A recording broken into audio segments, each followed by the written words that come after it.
It has been 2.5 weeks since I was like, right, Jules, get your act together, start being a bit more serious with this calorie deficit. Let's be a bit more dialed in. So Sunday will be 3 weeks since I started this, so I'll let you know at the end of this vlog how the 3 weeks have gone. But what I thought might be helpful was to go through some of the most common things I see people do that hold them back when they are trying to lose weight or create a calorie deficit. You're not eating enough to lose weight. Now, way back in the day, when I was in my 20s and I used to go to slimming clubs, people were like, you're not eating enough to lose weight because starvation mode. And the predominant reason when we say to people, you're not eating enough to lose weight, is you are restricting your calories far too much, so you cannot stick to it. You're not adhering to it. And I know a lot of people are going to be like, I've been on 1,200 a day calories and I've not lost any weight. Yeah, that was your calorie target, 1,200 a day. How often did you actually stick to it? And ask yourself, did you just put 1,200 calories in your MyFitnessPal or in your NutriCheck, but you might have sneaked in wee bits of other stuff that you didn't count? So you were like, yeah, that was 1,200 calories, but actually it wasn't. It was way more than that because of the stuff you've sneaked in. Or be honest with yourself. Did you stick to that 7 days a week for a prolonged period of time? Probably not, because for the majority of people, not everyone, but for the majority of people, 1,200 calories is too low. So what we mean by you need to eat more to lose weight is you need to be eating on a regular day-to-day basis enough calories that you feel satisfied and you don't feel over-restricted. Enough calories that it will create a small calorie deficit, somewhere probably between like 500-600 calories is probably an average for most people, but enough calories that you don't, after 3 days of doing it, want to just bin it off and forget it, and then you're just totally off it, eating whatever you like for 3 days, and then you go back to it for 3 days, and then you're off it for 3 days, and then you look at it and you're like, yeah, well, that 1,200 calories didn't work. Yeah, because you only stuck to it for 3 days, and then you binned it off for 3 days, and then you went back to it. So when we say you need to eat more to lose weight, what it actually means is you need to be eating enough that you're not starving all the time, that you don't feel restricted, and that you're eating enough calories that it's giving you energy, it's giving you all the protein and fibre that you need, and it's enough calories that although it's creating a small calorie deficit and helping you lose fat, it is also enough that you can stick to it every day, that you can do this for the long term, and it's not over-restricted. This is why when people come to me and they're like, I was eating 1,200 calories and I wasn't losing weight, I can't possibly eat 1,700 calories. I'm like, well, you weren't actually sticking to the 1,200 calories because you were miserable on it. So actually, the 1,700 calories or the 1,800 calories or whatever it is their target is, you can stick to that all day, every day, day in, day out, week in, week out for a prolonged period of time. And you are much better to be eating 1,700 calories a day and sticking to it every single day, sticking to it 95% of the month, rather than aiming for 1,200 calories and sticking to it 35% of the month. That's 1,700 calories done consistently 95% of the month is much easier to stick to. You'll be more consistent and you will be in a calorie deficit more than 35% of the month at 1,200 calories. And then the other 65% is goodness knows what. One of the main things I see people doing wrong is slashing their calories way too much. When it comes to calories, you want to keep them as high as you possibly can while still creating a little bit of a calorie deficit. So if your plan for the next time that you are trying to lose a wee bit of fat is to just slash the calories way down and be like, I'll just stick it out, think again. Make your calories a wee bit more manageable, more sustainable, and you will stick to it much longer and get much better results. My calories for this weight loss journey are relatively high. I don't feel hungry pretty much any day. I'm quite considered with what I'm using my calories on to making sure I'm getting in loads of protein, loads of fibre, loads of veggies, all of that stuff. But my calories for this weight loss journey are not, and at no point will ever be, super low, because I'll just not stick to it.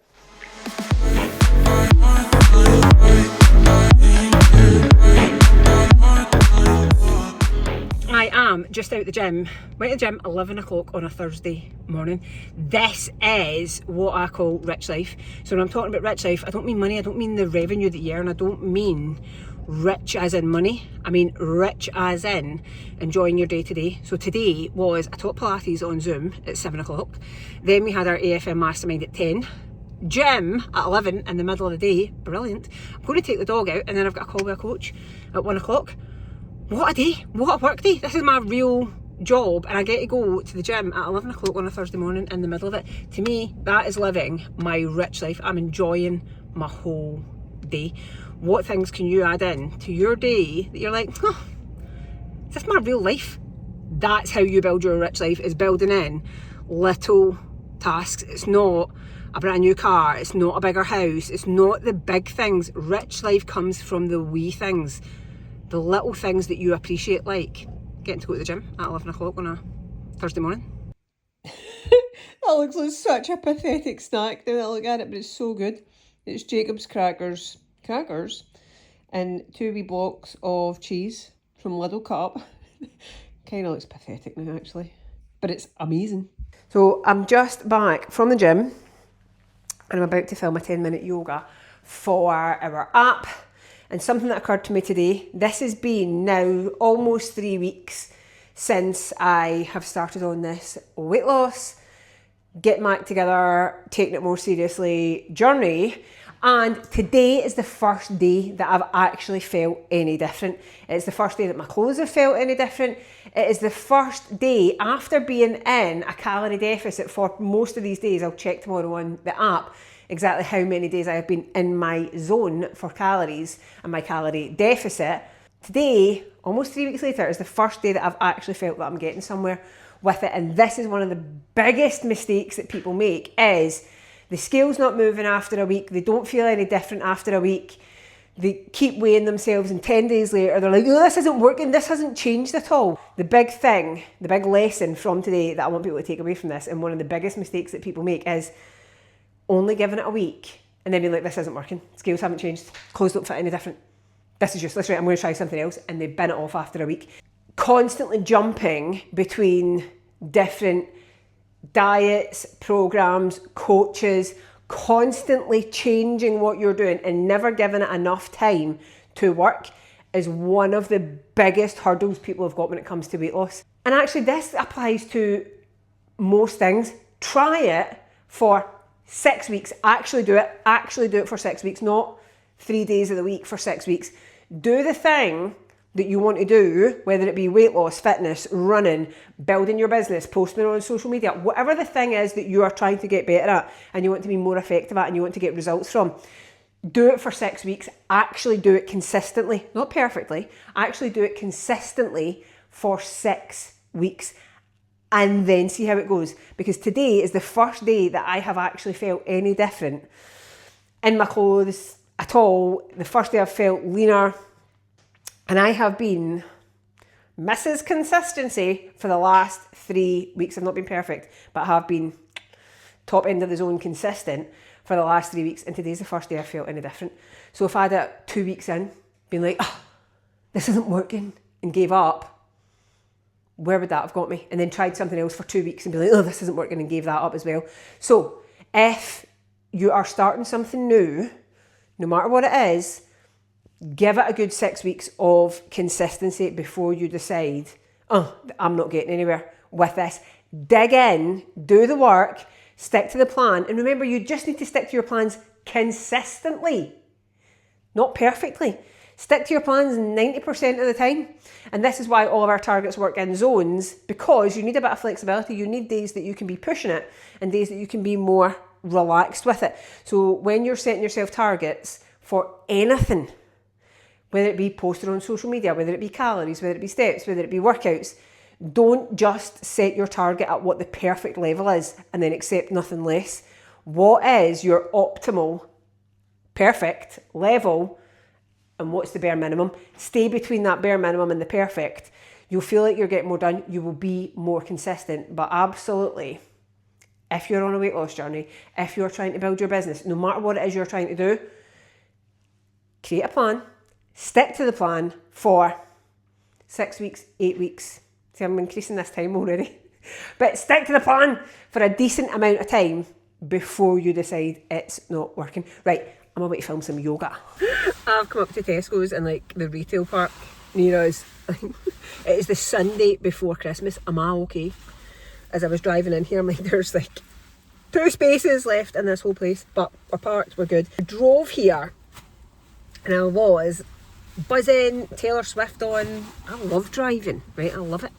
Roads were quite quiet, buzzed on my way here, built my heart out with Taylor Swift, and it made me think of, it's something called unconscious incompetence, and it's when you don't realise that you're not competent at something. And I did this because I absolutely love driving. When I was 23, I was going back to Spain for the summer, back to Ibiza for the summer, and I was like, I'll just take my car. I'm just going to drive from Glasgow. I'm just going to drive from here to Ibiza, no problem. Now, I'm 45, so 23 was 22 years ago. Sat-nav wasn't a thing. Sat-nav did not exist. So I had to print directions off the internet to get me from my house just outside Glasgow to my house in Ibiza. And I was like, sure, this will be no problem. My flatmate came with me. She couldn't even drive. So there was 2 of us in the car. I was the only driver. She didn't even know how to drive at the time. And we had directions from RAC Route Finder. And then when we were on the boat, because we got the boat from Plymouth to Santander in the north of Spain, so we could drive across Spain, and I bought an A map, and I just lay on the cabin floor with a pen and drew my route from Santander to the other side of Spain where we were going to get the ferry over to Ibiza. And see, now looking back on it, I'm like, I had no business doing that, because I literally didn't really know how to navigate across Spain. I was fine driving to Plymouth because I'm a very confident driver. That's unconscious incompetence for you, and you get conscious competence in all like the 4 different variations of it, where you know you're good at something, or you know you're bad at something, or you don't know you're good at something, or you don't know you're bad at something. And for me, driving to Spain was the don't know I'm bad at it, the unconscious incompetence. I did not know I was incompetent at this, and I'd just done it anyway. Do you know what? It was fine.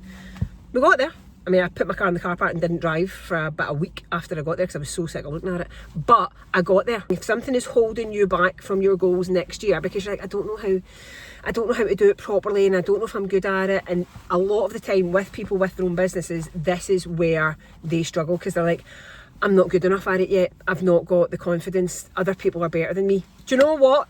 Just start. Absolutely worry about it while you're doing it. The key to any success is just starting. Figure it out as you go. It is the same with weight loss. Do not wait for the perfect plan and the exact workout schedule and the perfect nutrition plan with all of the exact goals that you need. Just start. Go out a walk. Just have more protein in your breakfast, drink more water, go to your bed earlier. And the same with your business. Just start posting on social media. See what gets traction, what gets engagement, what starts conversations, what doesn't. Stop waiting for the perfect conditions, and stop waiting for that point that you feel consciously competent.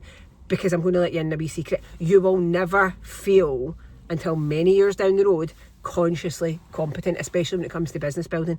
I spent about the first 9 years of being a personal trainer waiting for a real personal trainer to come and correct me. And at this point, I had like 5 staff in a big studio, and I was still being like, maybe a real personal trainer will come and correct me on this. So this conscious competence takes a long time to get to. Even if you feel consciously incompetent at the minute, you'll learn as you go. Just start. Do not delay chasing your dreams and going after your goals because you think you don't know enough yet, because you think you aren't good enough yet. You learn by doing. You will improve your fitness plan, your nutrition, your weight loss, your business, everything. You will improve them all by just starting and just doing it. Right, I'm going to tackle Tesco's. Wish me luck. I should be lying in a bath reading my book. Does anybody else think on their way into shops, I hope I don't meet anybody I know so that I don't need to have a stop and chat? One of my goals for next year is to not come to shops in December. Survived the Christmas shopping the Sunday before Christmas. I will not be doing that again. So it's been 3 weeks since I was like, I'm gonna get my act together. And this is the habit tracker from our app. And I have ticked off every day that I have been in the zone with my calories. The calories that I set for myself and I set for my clients are not one single figure. They are a zone of calories. a zone where you can take it easier or push it a wee bit more depending on what you've got on that day. So I've stayed in the zone 20 out of 21 days. That one day I missed, I was just not in the humour for it. I was just in a bad mood and I didn't track my food at all that day. And do you know what? Maybe I was still in the zone. I don't know because I didn't track it. I didn't go too far off it. I had a dairy milk when I came out of Morrison's. I was like, I'm getting a dairy milk. Well, I was in Morrison's and ate it in the car on the way home. And I had a few other bits and pieces. Nothing major. And probably if I tracked it, I was probably fairly close to the relaxed end of my zone. But I don't know because I didn't track it because I was just in a bad mood that day. But the next day I got up and I was like, just start again. You can start every day from zero. And this is why I do not love taking the average of a week in calories for two reasons. Doing it in a zone gives every day a fresh start. You're not making up for yesterday, you're not saving for tomorrow. Every day starts from zero. Every day is a new day. And overall, you will consume less calories this way than trying to pay back for days you've went over and trying to save for other days. And also, one of the things that's made it relatively easy for me to stay in my calorie deficit zone 20 out of 21 days is the fact that no days have been really, really low and no days have been super high.